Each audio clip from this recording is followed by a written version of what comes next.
Ma naqbilx assolutament ma dak li qalet il-Kamra tal-Kummerċ. Daw il-persuni involuti fl-allegatament serq mill-benefiċċji soċjali ħajnataw maħfra presidenzjali.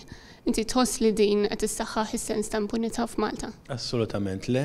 Sita xellum fi stqarrija l-Kamra tal-Kummerċ ħarġet tajt li dan qed joħloq sens ta' impunità.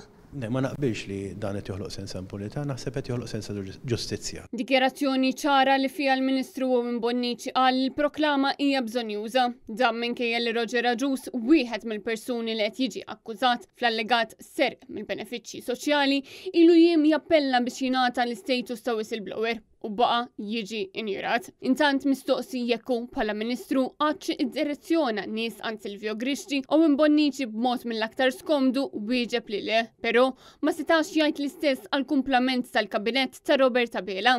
Ministru, inti ġieli id-direzzjonajt nies għand Silvio Grixxi? Le. Imma hemm oħrajn foskom li jagħmlu hekk. Hekk qed jgħid l-eks xufier ta' NDL. Ara, fej jidħlu dawn il-każijiet ta' persuni vulnerabbli, ittieħdu l-passi kollha neċessarji.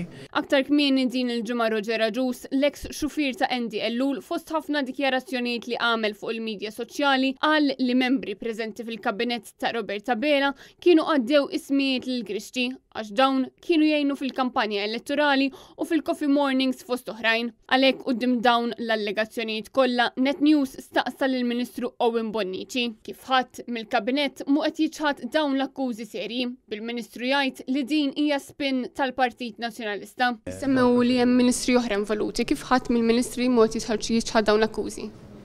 Dana naturalment xettejt l-oppożizzjoni, naturalment aħna hemm dawn il-proċessi għaddej. Biss qed ngħidu qalu l-eks xufier ta' NDL li hemm ministri oħra involuti, kif ħadd mill-kabinett mod jiġħad dawn l-akkużi? Naħseb irridu nħallu l-proċess ġudizzjarju jaħdem. It-tlieta Roger Aġus qal li hemm allegatament konfoffa li kienet fis-seħħ bis-sem ta' diversi persuni inkluż uffiċjali politiċi bil-kompliċità ta' membri tal-kabinett sa mill-2019. Bil-Ministru Owen Bonnici jibqa' jgħid li din hija spin politika. Ministru, jiġifieri hemm persuni oħra li possibilment huma involuti. Inti kif tħossok imma li dawn in-nies qed jitħallew fil-kabinett?